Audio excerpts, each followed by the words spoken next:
From around 2017 till around 2020, I threw away every piece of media that wasn't anime. I used to watch it a lot and owe a lot to the number of fun times I got from anime, but to be transparent, I'm nowhere near as passionate about it as I am about other things I may talk about. It's not that I dislike the medium, more just the fact that I moved on to other things because I like to explore many types of media. Even then, a lot of my favorite stories are anime or manga. Yes, this is also a manga list. The style of storytelling featured in anime is something I 100% mess with and appreciate. The voice acting, the animation, the overdramatic monologues, and many more aspects I still love. Before we get into it, let me share a few honorable mentions. Devil May Cry, damn it. Devilman Crybaby is the unofficial number 11 of this list, and at one point was actually my favorite anime. While the best of Crybaby is still worthy of that spot, upon rewatch there is just too much filler. Should have been a movie, if you ask me. Barefoot Gen is a fantastic exploration of the Hiroshima bombings, but is kinda just built around one scene, even though it is a fantastic scene. Grave of the Fireflies is my favorite Ghibli film, but I don't think that counts. And last but not least, Kaiji, which is a lot of fun. Without further ado, allow me to share what my personal top 10 list is. Let's begin. Some of you may remember my top 10 movies list, and that I put Kung Fu Hustle on there. I love my absurdist media, and that still rings true for me for a few of my picks. However, none are as downright insane as Baki, or more specifically the part Son of Ogre. This manga is so stupid. It still takes place in the real world, causing the feats of strength to read as even more insane than anything else. Moments like Baki imagining a fight with his father, and that thought being powerful enough to cause a blackout, is something right up my alley.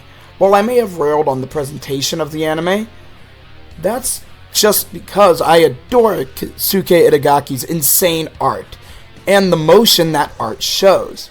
Each motion is precise and powerful, making you feel like the pictures actually move.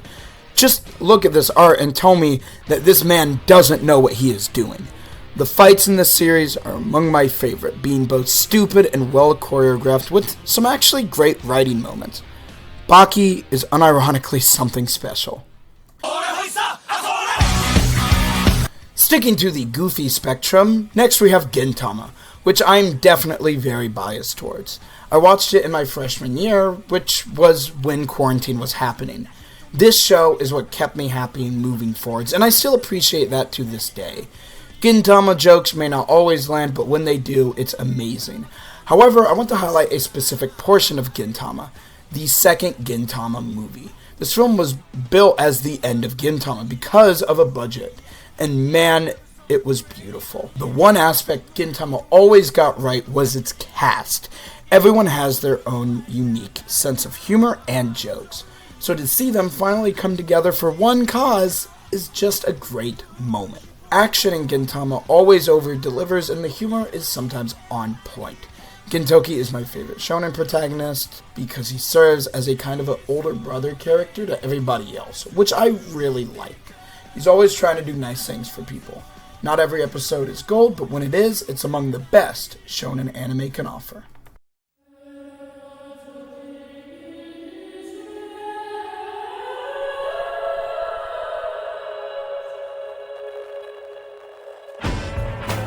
Monster is a 75 episode long epic that goes against nearly everything anime is expected to be.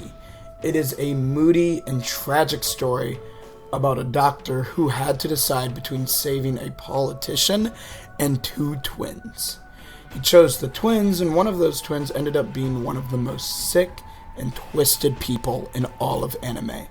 This is a cat and mouse chase in which a doctor must come to terms with using his own hands to end somebody's life. There are rarely any jokes or anything to break up the mood that is in every scene. It's a hard, grueling watch, but it absolutely pays off.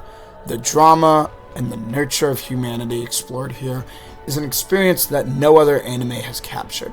The animation is nearly frame by frame of the manga, and the colors are exactly what you would expect. Monster is something that I only recommend to people who have the patience for it, but if you do, you are in for a ride you'll never forget. Mob Psycho 100 is amazing, and I don't have much to say. I've only seen the first 2 seasons, and that second season is so amazing, because it's this absurdist drama where people find out about themselves through the medium of psychics. The animation and style of the show is so captivating, always being extremely expressive and emotive. Reagan is one of my favorite side characters ever, and Mob is very relatable at points. One can simply realize how great the show's writing is when they see the episode where Mob is being convinced throughout to join the psychic club, and yet joins the bodybuilding club. Mob is a lot of things. Funny, dramatic, stylish, etc. If you haven't seen it already, I see no reason not to. The award for my favorite anime film of all time, and a film I was super close to putting on my top 10 films list, but is in my top 20 for sure, would be Perfect Blue. This film's ideas of creating a persona for the world to see, and it overlapping with your own, is something that pretty much anybody in the internet can see and be terrified of, where someone can misinterpret who you are through the front you put up. That concept, explored in such a horrifying and complex way, is what keeps your attention throughout. Those final 10 minutes especially are so incredible. I love it when a film puts dream worlds within dream worlds to overwhelm the audience. Satoshi Kon grabbed a bat and first pitch swung it out of the park. This is his first movie, and from what I've heard, he just kept making bangers. I need to actually watch them and plan to, but for now, Perfect Blue doesn't just reside as my favorite anime film, but one of my favorite animated films in general, if not my number one. I am very biased about this one. I mean with 100% sincerity that the Fists of the North Star manga is nowhere near as good as the entries above, and even some below it. Here's the thing though, Fists of the North Star feels like a collection of things that are meant to specifically please what I like. Post-apocalyptic wasteland, check. Martial arts, check. Badass heroic protagonist, check. 80s vibe, check. And the art style, check. A series simply about a lone savior going around and killing the strong and evil while protecting the weak and innocent. He's someone who rarely faces any adversity, but someone who is always concerned about other people. Kenshiro is just the definition of cool to me. Quiet, but filled with some of the best one-liners. The Stallone attitude with the martial arts of Bruce Lee is a perfect combo. The story is heroism at its purest. A classic that has inspired so many. You wouldn't have JoJo, Dragon Ball, and another series I will be getting into later in this list.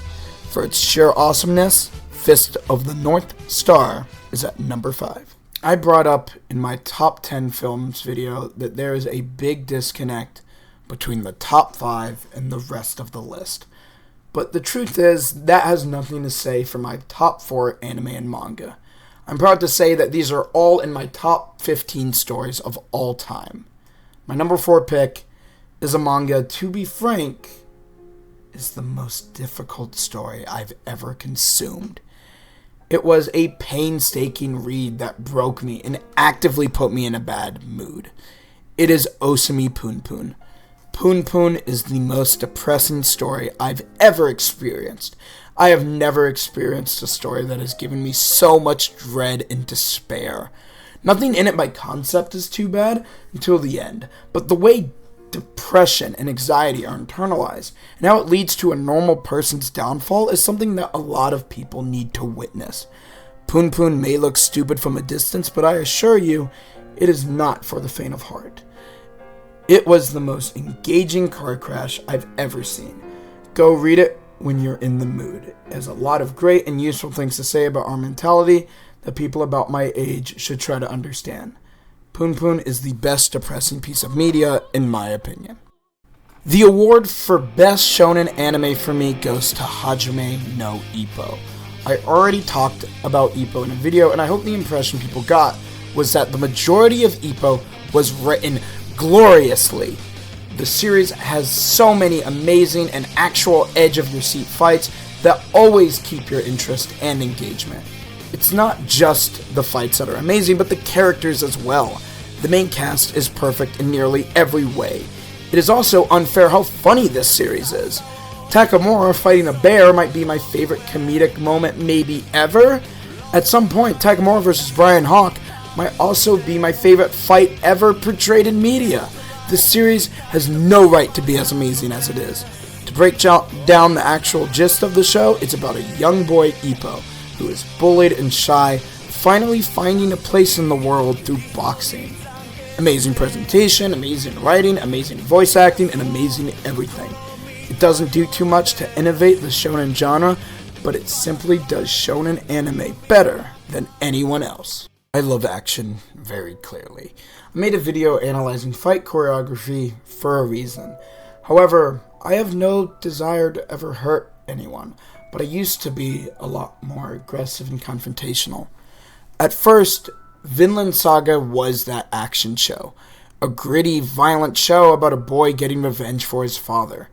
I love revenge stories such as my number one pick and even my number one film, Oldboy. However, something happens and the show shifts to a completely different one. It goes from a historical action series to a historical slow burn drama. This tone shift somehow worked. I finished that initial anime season and for months waited to see that seinen action show, but it was too slow. I instead started the manga from the ending, and I fell for the trap that the story lays. Violence isn't any means to an end. Nothing good ever comes from a physical altercation. This series taught me one of the most important lessons I've ever learned. I could go on and on about this story and how it's basically perfect. Thorfinn is an amazing protagonist who grows up in the story. Askeladd is a fantastic villain and maybe my favorite of all time.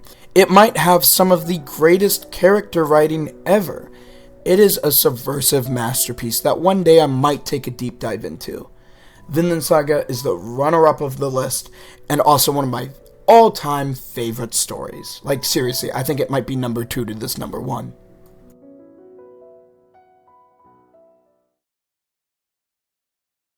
Anybody who knows me is already aware of what my number 1 is.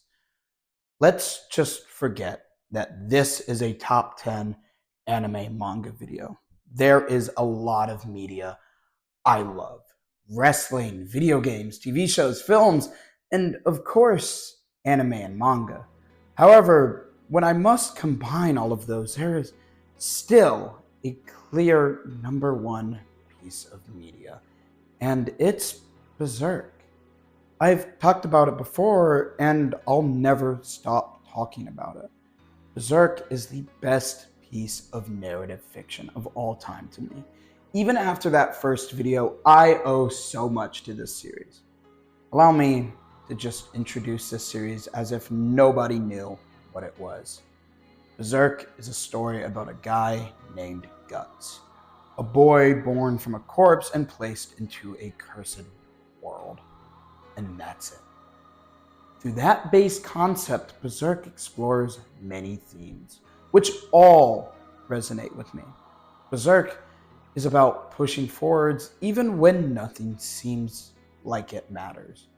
When I feel worthless and depressed, I think about this series. I think about Guts. I think about what life actually is. It's not the hard times that we should place fear in, but rather place value in the few happy moments we have. Look at anybody's favorite moments in Berserk, and you realize that a majority of them are the few happy scenes. Let's take this normal-looking panel of Guts handing Shirke her hat. A moment of such mundanity to us, but to Guts, it's a time of peace, where even the smallest hopeful thing is possible, where it typically isn't. To actually talk about what Berserk does well is hard because it's basically everything. The art, the dialogue, the story, the action, the drama, the characters. virtually every bit of what makes a manga, nay, any story. Berserk has it. However, it's the stories that stick with us that are the most important, not the ones we just have fun in. This is why there will never be any piece of media in my mind better than Berserk. Once again, I must say thank you, Miura. You started my YouTube career, and hopefully it keeps going. I love you.